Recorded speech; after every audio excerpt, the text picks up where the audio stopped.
Então, meus amigos, vamos lá, terceiro vídeo falando sobre avaliações de imóveis. Então, se você está chegando agora, dá uma olhadinha lá, já temos dois vídeos, estão rapidinho, 15 minutos apenas cada um, em que nós começamos um passo a passo para que a gente consiga então chegar numa avaliação de imóveis, onde nós vamos falar um pouquinho sobre inferência estatística e sobre o programa FISDEA, tá ok?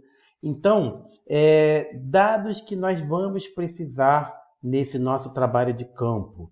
Um dado importante que eu preciso cuidar do meu imóvel é saber da sua localização, em que local aquele imóvel está localizado, qual é a característica da região, conforme nós já falamos, quais são as dimensões e formas do meu terreno. Meu terreno ele tem uma característica de testada ampla ou ele é limitado, ele é um terreno grande, é um terreno que eu posso ter uma liberdade de construção, ou ele é limitado, cortado por rio, cortado por alguma faixa de desapropriação. Tudo isso eu estou fazendo meu trabalho de campo. Quais são os aspectos físicos que eu tenho da minha localização? Qual foi a data da informação? A gente vai ver quando começarmos a falar de inferência que eu posso criar uma variável data e a partir dessa variável testar esse meu evento se ele está respondendo ou não com uma valoração ou desvaloração em relação ao tempo. Então, qual é o preço daqueles imóveis que eu vou pesquisar? Conforme nós já vimos, eu preciso determinar uma régua, um limite, para que eu não vá buscar imóveis muito valorizados para comparar com imóveis que não tenham a mesma característica. Quem é o meu informante? A norma determina que eu tenha uma informação que eu possa confirmar depois. Então eu preciso colocar o nome daquela pessoa, o telefone, o site em que eu estou pesquisando, para que eu dê uma confiabilidade naquela minha pesquisa de dados, tá ok? Eu preciso informar também qual é o tipo de oferta ou de transação que eu estou fazendo.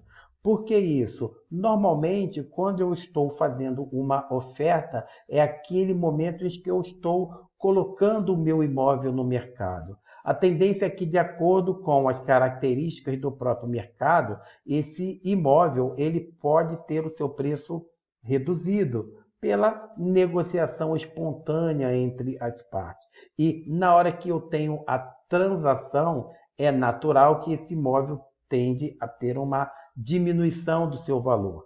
Então eu posso criar uma variável também buscando explicar essa diferença através de oferta ou transação do meu negócio.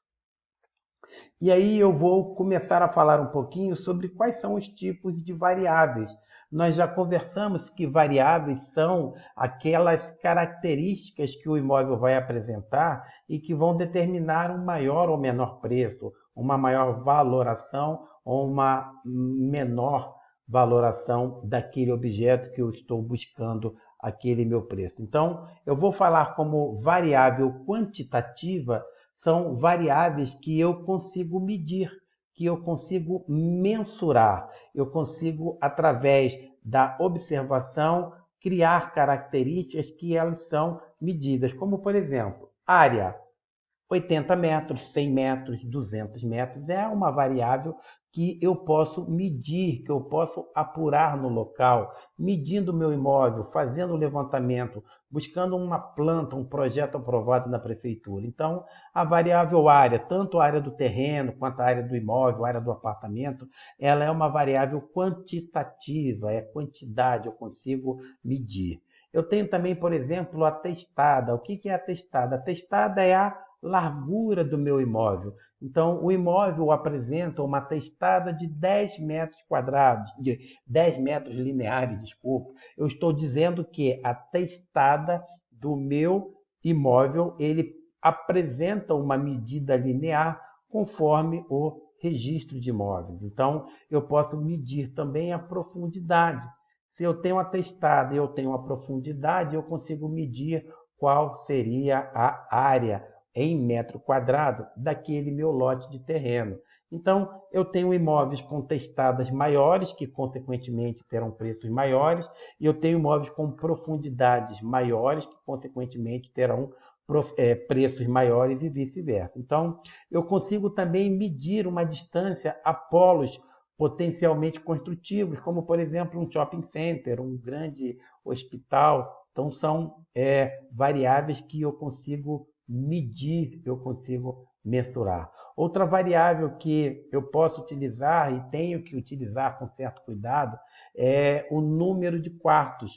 Quantos quartos tem o meu apartamento? É evidente que quanto mais quartos eu tiver, é possível que esse meu preço ele tenda a aumentar. Mas normalmente na inferência nós vamos ver que a quantidade de quartos ela acaba tendo uma relação muito forte com a área construída, porque quanto mais quarto eu tenho, evidentemente que a minha área tende a aumentar. Quer ver um exemplo? Eu posso ter, por exemplo, uma casa de 2 quartos que tem um terraço.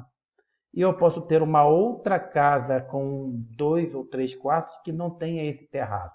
Aí eu consigo, através do número de quartos, explicar. Mas os quartos podem ser maiores, podem ser menores. Então, acaba a variável quarto tendo uma relação muito forte com a área e não é isso que eu quero. Quando a gente vai falar na inferência em correlação, em relação entre as variáveis, por exemplo, todas as amostras pesquisadas apresentam uma vaga de carro. Isso não me interessa no processo de avaliação, porque eu preciso, então, variar essas condições para que eu possa, então, tentar explicar aquele meu imóvel. Então, não adianta eu ter vários elementos que todos eles tenham 2 quartos e apenas um tenha 1 quarto. Então, nesse processo de investigação, de busca das variáveis corretas, nós vamos tratar lá na nossa inferência. Então, suíte pode ser, de repente, uma boa opção de variável. Quantas suítes? Suíte é aquele quarto que tem um banheiro privativo. Tá? Então, eu tenho quarto com um banheiro privativo. Se eu tenho 3 suítes, se eu tenho 5 suítes no meu quarto, isso pode ter uma variação no meu preço e, através dessa variável, explicar por que um outro imóvel com uma quantidade de suítes menor tem um preço logicamente menor. Número de banheiros também, número de banheiros que a unidade tem. Uma casa ela pode ter 3 banheiros, ela pode ter um banheiro, e de acordo com o número de banheiros, esse valor no meu ambiente, no meu objeto amostral, ele pode estar explicando aquela minha variação de preços. Eu tenho também o que a gente vai chamar de variável qualitativa. Diferente da variável quantitativa, aqui nós estamos falando de qualidade que podem ser associadas a valores numéricos. Por exemplo, nós podemos pegar a topografia de um terreno. Ele é plano, ele é acidentado. Qual é o estado de conservação? A minha casa está com estado de conservação muito ruim, a minha casa está com conservação boa ou ela é excelente. O padrão construtivo também é uma qualidade que eu vou estar atribuindo ao meu imóvel. A localização também eu posso usar como uma variável de qualidade. A gente vai ver que ela pode ser usada como uma variável proxy também, que seria então o nosso próximo tema. O que é uma variável proxy? A variável proxy é como se fosse uma régua, é como se fosse uma escala pré-determinada e que eu consigo, então, fazer uma associação entre aqueles elementos. A principal delas que a gente vai usar é o VAP, aquele valor para apartamento que tem no IPTU, tem o valor para casa. Em algumas prefeituras, a gente considera isso como sendo a planta de valores. Cada rua, cada região tem aquele índice fiscal e, através disso, eu consigo expressar muito bem no meu modelo a variável localização.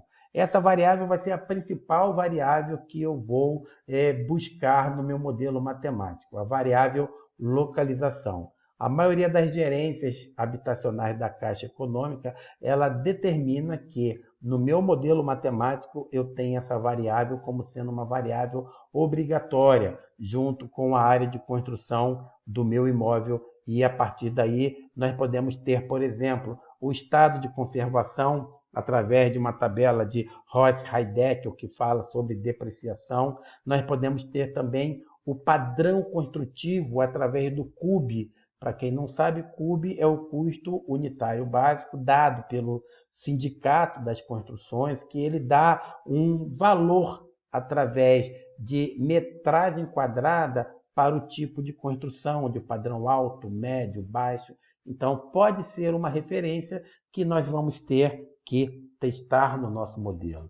Tá? Temos também o que a gente pode classificar como variável dicotômica, variável binária, variável que assumem dois valores apenas. Sim, não, não importa esse 0 e esse 1, não quer dizer, por exemplo, no caso de uma variável que eu tenha vaga de carro, que seja uma vaga, duas vagas, não. Ele está apenas dizendo se tem vaga ou se não tem vaga. Se ele tem vaga, eu vou colocar 0 ou 1, dependendo da grandeza, dependendo do sinal que eu quero que aquela variável vá explicar no meu modelo, como sendo um fator que ela estaria aumentando ou diminuindo o valor. Tá ok? Então, posso criar também, se tem elevador ou não tem elevador. Observe que isso é diferente de ter uma variável quantitativa. Um elevador, dois elevadores, três elevadores. Aí eu já estaria com outra característica de variável que eu poderia também testar no meu modelo. Uma vaga de carro, duas vagas de carro, três vagas de carro. Isso é variável quantitativa. No nosso exemplo aqui, nós estamos falando de uma variável dicotômica que pode ser, por exemplo, a casa tem piscina ou a casa não tem piscina? Então, eu estou atribuindo apenas um valor. Ela tem ou não tem? Na verdade, dois valores.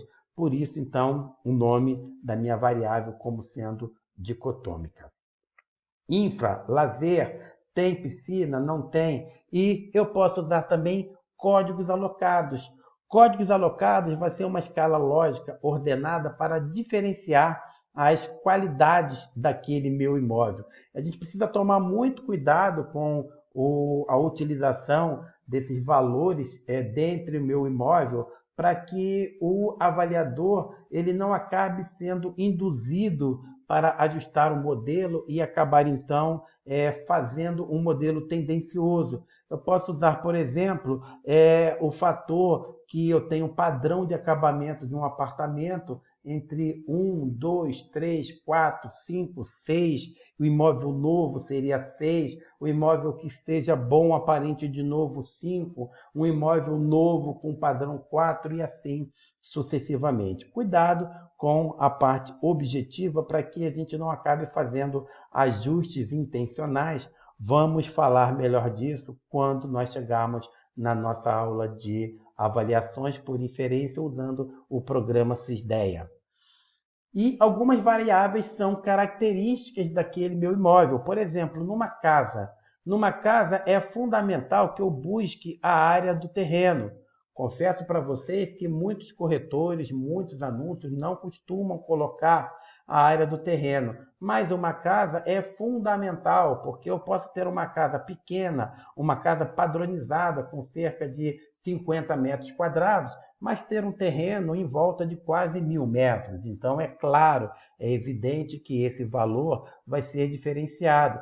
Posso ter, por exemplo, uma casa de 300 metros quadrados e o meu terreno é um terreno de 600, porque essa casa foi dividida em 2 pavimentos. Então, a área do terreno é um fator fundamental, assim como o índice de aproveitamento nessa relação entre a área de construção e a área do terreno que nós falamos. Padrão construtivo de uma casa também é muito importante ter no meu modelo, o estado de conservação dela e a idade aparente. Essas variáveis elas acabam guardando relações entre si, mas tem que ser observadas com cuidado. O imóvel ele pode ser muito antigo e estar bem conservado. Ele pode estar novo e estar muito depreciado. Tá ok? No próximo vídeo começamos a falar um pouquinho mais sobre essas variáveis para a gente então entrar no nosso processo de avaliação. Até já!